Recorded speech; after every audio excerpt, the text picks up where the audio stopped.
भैया जेल से बेल तक सोनम रघुवंशी कैमरे पर आई हैं। अपडेट्स मैं क्राइम अफेयर्स पे दूंगा। खान सर और रोशन सर की अपडेट्स भी क्राइम अफेयर्स पर हैं। चलो बात करते हैं। आशा करता हूँ आप सब बहुत अच्छे होंगे। मेरा नाम है सिद्धांत अग्निहोत्री। स्टडी ग्लोस पे आपका बहुत बहुत स्वागत है। दोस्तों बस अब कुछ ही देर बची है जब हम ये बैच बंद कर देंगे। कल वेबसाइट डेवलपमेंट की क्लास हुई थी। आज चौथी स्किल की हम बात करेंगे। वो क्या स्किल है आप कोर्स में आइए, आपको पता चलेगा। 30 स्किल्स की बात होगी। सर्टिफिकेशन कोर्स है। डिस्क्रिप्शन कमेंट बॉक्स में लिंक है।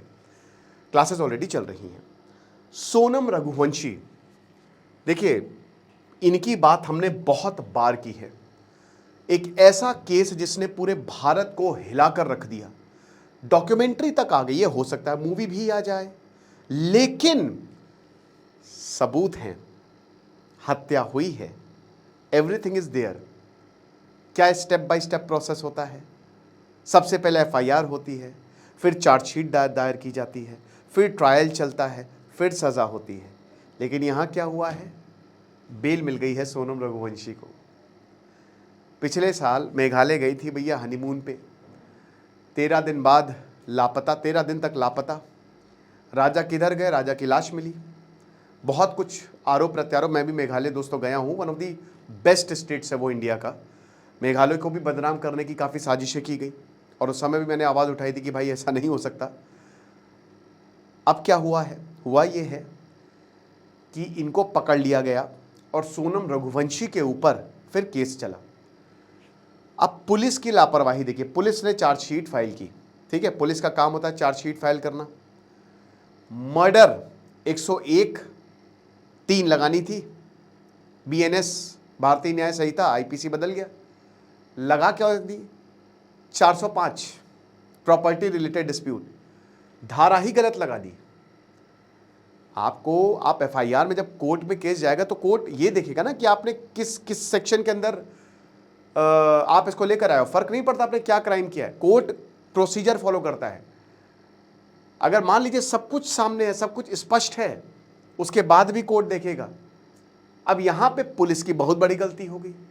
अब जैसे ही पुलिस की गलती हुई, कोर्ट ने बोला ये तो प्रोसीजरल लैप्स है, बेल ग्रांटेड, क्योंकि आर्टिकल 22 का हनन है हमारे संविधान का, तो बेल मिल गई। अब ये बेल पे बाहर है। अब 1 महीने पहले इनको बेल मिली, तब बहुत हो हल्ला हुआ इनको बेल कैसे मिल गई, बेल कैसे मिल गई। पुलिस के पूछिए, मेघालय पुलिस से पूछिए। फिर उसके बाद सोनम रघुवंशी के ऊपर आरोप लगे। विपिन रघुवंशी जो कि राजा रघुवंशी के बड़े भाई हैं, उन्होंने बहुत आरोप लगाए। उन्होंने कहा इनका परिवार जो है, अच्छा परिवार में भी यार अजीब व गरीब। जैसे पहले क्या हुआ कि सोनम रघुवंशी के भाई इनकी माताजी के पास गए, राजा रघुवंशी, बोला कि सोनम रघुवंशी मेरी बहन नहीं है, मैं इसको बेदखल करता हूँ, ये सारी चीज़ें बोली गई। फिर राजा रघुवंशी की माताजी ने इनके जो भाई हैं गोविंद, इनके ऊपर आरोप लगाए। गोविंद का इंटरव्यू छपता है, वो इंटरव्यू 1 महीने पहले देते जब इनको बेल मिलती है। भाई जाहिर सी बात है, ऐसा मुझे लगता है कि भाई कहीं ना कहीं तो परिवार से मदद मिल ही रही होगी। तो वो इन बिटवीन द लाइंस भी आप देख सकते हैं कि परिवार मदद कर रहा है। मतलब वो कहीं ना कहीं सोनम रघुवंशी को भी ये बोल रहा है कि भाई जब तक आरोप सिद्ध नहीं हो जाता तब तक आप कैसे कह सकते हैं, है ना। अब हो सकता है कि सोनम रघुवंशी बाहर भी आ जाए जेल से, कोई बड़ी बात नहीं है। वो आरोप भाई प्रूव करना, यू हैव टू प्रूव। अब पुलिस कह रही है कि हमारे पास पूरे एविडेंस है, सब कुछ है हमारे पास, हम सोनम रघुवंशी को कातिल प्रूव कर देंगे। कुछ नहीं कह सकते मेरे भैया, कुछ भी नहीं कह सकते, ठीक है। आप खाली एक व्हाट्सएप के बेसिस पे नहीं कह सकते कि हाँ, और उसमें सोनम रघुवंशी का कोई डायरेक्ट लिंक नहीं आ रहा है, तो कोई बड़ी बात नहीं है कि इनको बाहर भी ये हो सकता है। क्यों होता है भाई, होता है। अब क्या है ना कि अब इनके भाई जो हैं, जो सोनम रघुवंशी के भाई हैं, वो चुप्पी साधे हुए हैं। वो बोल रहे हैं कि देखिए हमारा उससे कोई लेना देना नहीं है। बट जब पूछा गया कि पिताजी कहाँ हैं, पिताजी कोर्ट में देखे गए मेघालय की, तो उन्होंने कुछ नहीं बोला। अब सोनम रघुवंशी ने एक इंटरव्यू दिया है, क्योंकि ये बोला जा रहा था, विपिन रघुवंशी बोल रहे थे कि नेपाल भाग गई है 1 महीने से। जब इनकी पेशी हुई तो ये आ नहीं रही कोर्ट में, शिलोंग में रह रही है ये, ठीक है। मेघालय की कैपिटल शिलोंग, भारत का सबसे खूबसूरत शहर है शिलोंग, ठीक है। तो ये वहां पे रह रही है। अब इनका 6 मिनट एक इंटरव्यू आया है।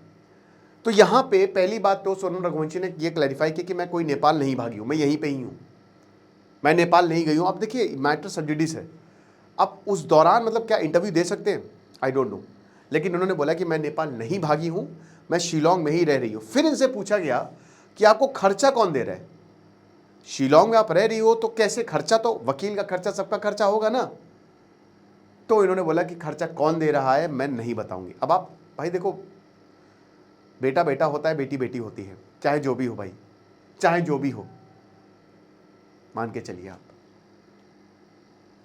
ज़्यादा मैं कुछ नहीं बोलूँगा, आप सब खुद समझदार हैं। तो जब इनसे पूछा कि खर्चा कौन दे रहा है तो उन्होंने कुछ नहीं बोला। अब केस चल रहा है, बेल पे बाहर है, बेल पे बाहर रहेंगी, जाएंगी नहीं शिलोंग छोड़ के। भारत में तो भाई एक तो केस था कि वो मर्डर केस था, 15 साल हो गए, तब उसकी मौत हो गई थी, तब उसका नंबर आया। क्या मतलब है ऐसे केसेस का? भारत में केसेस तो लंबे चलते रहते हैं। एक तरफ तो भैया हमारे चीफ जस्टिस साहब हम सबको मतलब थोड़ी विवादित टिप्पणी कर देते हैं, और दूसरी तरफ जुडिशियल रिफॉर्म्स तो हो नहीं रहे, तो केसेस तो यार चलते ही हैं, बहुत लंबे चलते रहते हैं। आपको पाप खत्म हो जाएंगे, केस खत्म नहीं हो गए। भारत में एक रियलिटी है मेरे भैया, एक अंडर ट्रायल का केस था भाई, 5 साल का केस चला, बोला था सजा मेरी 3 साल थी, और अंडर ट्रायल इससे अच्छा तो मैं गुनाह कबूल करके सजा काट लेता, 3 साल में बाहर आ जाता, अभी 5 साल से केस चल रहा है। तो ये चीज़ें होती रहती है मेरे भैया। अब बात यह है कि आगे क्या होगा। और सोनम रघुवंशी भाई देखो, इस तरीके के हो सकता है और भी इंटरव्यूज़ आते रहे। मुझे लगता है ना कि अब ये इमेज क्लीनिंग वाला प्रोसेस चल रहेगा, शायद इंटरव्यूज़ आएंगे, वकील भी बात बताएंगे, अपनी बात रखेंगे, ऐसा होता है। जैसे अभी आपने देखा कि निठारी केस में आरोपियों को बाइज्जत बरी कर दिया, इससे बड़ा कुछ होगा? निठारी केस में बाइज्जत बरी हो गए सुरेंद्र कोहली, क्या बोलेंगे आप?